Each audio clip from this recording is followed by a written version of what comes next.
ton locataire ne paye plus son loyer, ça commence par un petit retard, puis un mois entier, et tu te demandes quoi faire. Jusqu'où ce locataire va aller. Dans cette vidéo, je vais te montrer étape par étape comment gérer un impayé du simple oubli jusqu'au cas le plus compliqué. Et pour aller plus loin, je gère actuellement un groupe privé d'entraide pour investisseurs, qu'ils soient aguerris ou débutants. On est déjà une trentaine à partager des conseils et des expériences pratiques. En plus de tout ça, je te proposerai une séance de coaching gratuite d'environ 30 minutes, personnalisée selon la thématique que tu souhaites aborder. Donc pour ça, laisse simplement un commentaire avec la thématique que tu souhaites faire face. Je te recontacterai. Donc reste bien jusqu'à la fin de la vidéo, tu repartiras avec des solutions concrètes, étape par étape.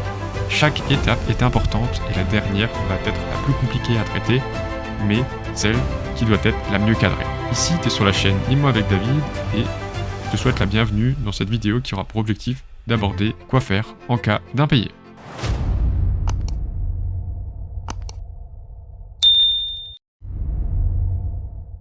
Premièrement, nous verrons le simple oubli de loyer d'impayé, les retards récurrents, les impayés qui vont durer dans le temps, et pour finir, l'impayé total qui sera le plus problématique, bien évidemment, avec des actions très concrètes à mettre en place.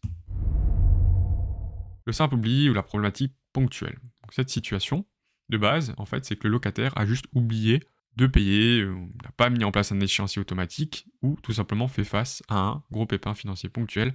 Ici, il y a une première étape qui est simple, ça va être l'envoi d'un petit SMS, d'un mail de relance ou d'un appel amical. On se rend compte qu'ici, on va favoriser l'échange, la discussion. C'est des choses qui peuvent arriver, donc soyez cordial et restez amical avec votre locataire. Ça peut arriver régulièrement et vous y ferez certainement face en tant qu'investisseur tôt ou tard. Ce qui est possible encore, c'est de proposer, pour réduire ce risque, un prélèvement automatique via différentes plateformes qui le proposent. Je ne vais pas en citer ici, mais si vous faites quelques recherches, vous allez trouver facilement des plateformes qui le proposent. Moi, personnellement, ce que je fais, c'est que je demande toujours à la signature du bail un virement permanent. Le locataire n'a pas besoin de penser tous les mois à payer, à lancer le virement, etc. Donc c'est quelque chose de très simple. À noter ici, toujours garder, comme je l'ai dit, une trace écrite, même si c'est cordial, et rester dans l'échange.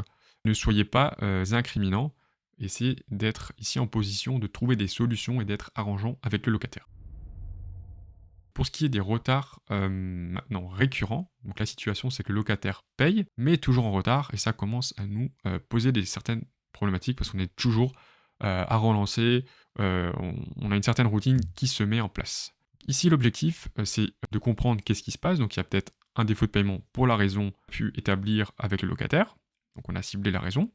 On va pouvoir proposer une solution à ce locataire, c'est un calendrier de paiement avec un avenant au bail qui peut être et qui doit être signé par les deux parties, le locataire et le bailleur, en mettant cet échéancier de paiement avec une date, un montant et une date définitive. Si ce n'est pas encore résolu, on va pouvoir envoyer ce qu'on appelle une mise en demeure simple, donc c'est un courrier officiel avec accusé de réception, les différentes clauses à mettre dedans, et pour la mise en demeure, elle doit être écrite, elle doit contenir l'objet clair, donc par exemple la mise en demeure de payer les loyers impayés d'un montant de X euros. Le délai pour l'exécuter, souvent on parlera de 8 jours, donc ça peut varier bien évidemment, et la menace de poursuite judiciaire si la problématique n'est pas réglée.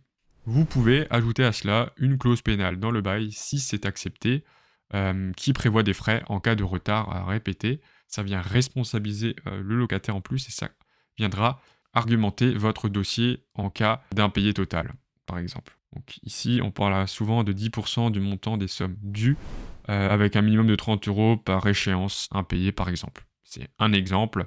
Voilà, il peut y avoir plusieurs possibilités, mais en tout cas, ça viendra responsabiliser encore plus le locataire. On parlera ici, dans le point 3, de loyer impayé qui dure. Donc la situation, il n'y a plus de paiement depuis 1, 2 mois, voire plus, mais la personne répond encore à vos relances. Là, ça devient un peu, donc ça vient vraiment s'envenimer la situation. Pour rappel, on vient faire cette mise en demeure avec la lettre recommandée accusée de réception. Si le bail le prévoit, une clause résolutoire, donc on a une possibilité de résilier le bail à la date d'anniversaire si les impayés persistent. On viendra vérifier si le locataire a une caution solidaire, auquel cas on viendra l'enclencher, c'est-à-dire qu'il y a un garant. Cette personne viendra payer à la place du locataire. Ponctuellement, encore une fois, on a pu analyser le pourquoi des impayés, etc. Et je vous le rappelle, vous pourrez cliquer dans la vidéo qui s'affiche ici. Je vous ai mis à disposition une vidéo pour vous prémunir de toutes les solutions qui existent des impayés. Donc avant on était dans le préventif, maintenant ici on est dans le curatif. On lui réclamera le paiement à cette caution solidaire, je le rappelle, doit être honoré et c'est un engagement écrit contractualisé. Si vous n'avez pas de garant ou de caution solidaire, vous pourrez activer votre assurance impayée, une garantie visuelle si vous en avez, et il y a toujours le recours du signalement à la CAF si allocation il y a. C'est quelque chose qui est important. On veut éviter vraiment cet impayé total, donc essayez de vous sécuriser, d'être le plus réactif possible parce que là, ça commence à devenir très critique. Quatrièmement, l'impayé total. Donc la situation ici, c'est que le locataire ne paye plus du tout, ne répond plus, et là, on est vraiment dans le cas le plus critique qu'on puisse faire face. Ici, ce qu'on va pouvoir faire, c'est missionner un huissier pour délivrer un commandement de payer, donc c'est une procédure légale officielle. Alors, qu'est-ce qu'un commandement de payer? C'est un acte officiel délivré par un huissier de justice, aujourd'hui appelé commissaire de justice, et il s'appuie sur la clause résolutoire du bail, si elle existe, et signifie au locataire qui doit tout simplement payer les loyers et les charges impayés sous X jours. Souvent, on parlera d'un délai de 2 mois. Le bail pourra être résilié et vous pourrez expulser votre locataire. Donc très concrètement, comment ça se passe? Le bailleur mandate un huissier, il lui transmet le bail et la preuve des loyers impayés. L'huissier notifie officiellement le locataire chez lui, remise en main propre, ou un dépôt dans la boîte aux lettres, un délai légal, 2 mois, on l'a vu précédemment, pour régulariser sa dette. Quatrièmement, le locataire peut, soit payer, la procédure s'arrête dans ce cas-là, ou 2, ne pas payer et l'huissier constatera le non-paiement.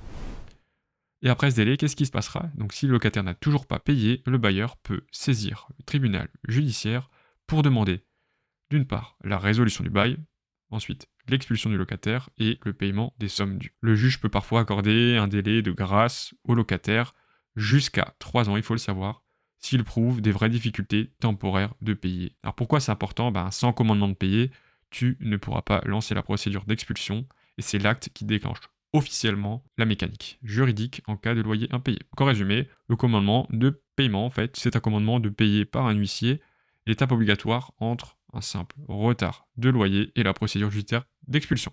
Donc si pas de règlement sous les 2 mois, je vous l'ai expliqué, on va saisir le tribunal judiciaire pour demander la résolution du bail et l'expulsion. Demander le versement des loyers impayés via la caution ou l'assurance de garantie loyer impayé. C'est toujours important. Pendant cette période de recouvrement où vous allez mettre en place différentes procédures, s'il vous plaît, demandez en amont l'exécution de votre garantie de loyer impayé, garantie visale ou le cautionnaire comme on l'a vu précédemment. Ça vous permet de vous sécuriser les loyers en parallèle, de faire face à la situation problématique. Et étape bien évidemment clé aussi, c'est de bien sélectionner en amont le locataire. Donc moi, je le répéterai sans cesse, mais s'il vous plaît, travaillez sur le préventif plutôt que le curatif. Après, forcément, on ne pourra jamais tout anticiper, et c'est pour ça que je vous fais aussi cette vidéo. Donc pour conclure, ici, on a vu, très simplement, on peut avoir différents cas de figure. Le premier, c'était un oubli ponctuel. Ici, on vient tout simplement mettre en avant une communication simple. Ensuite, on a des retards répétés, donc on vient mettre en place un calendrier d'échéance avec un courrier officiel. Pour ce qui est des impayés qui durent, on mettra en place tout doucement une procédure à recommander. On peut faire venir un huissier et missionner notre assurance pour garantir nos loyers le temps de cette procédure plutôt court terme. Et sur le long terme, on fait face au cas le plus critique, qui est un impayé total. Et là, du coup, il y aura forcément un huissier qui rentrera en compte. On viendra prendre en compte la partie judiciaire avec le tribunal et on viendra résilier le bail pour, à la fin, expulser notre locataire. Ok? Donc le plus important ici, ce que je vous ai mis un peu une image d'une panthère qui court très rapidement, mais c'est pas pour rien, c'est qu'il faut réagir vite et ne jamais laisser la situation se dégrader. Donc s'il vous plaît, commencez déjà par la partie communication, restez et essayez de garder toujours cette communication. Si c'est pas possible, s'il y a vraiment des problématiques et la personne est de très mauvaise foi, vous enclencherez les procédures qui iront bien. Je vous remercie encore d'avoir regardé cette vidéo. Si cette vidéo vous a plu, mettez un pouce vert, un commentaire. Si vous avez déjà eu des impayés, etc. En tout cas, n'hésitez pas à me contacter, je réponds à tous les messages. A très vite, c'était David sur la chaîne Immo avec David.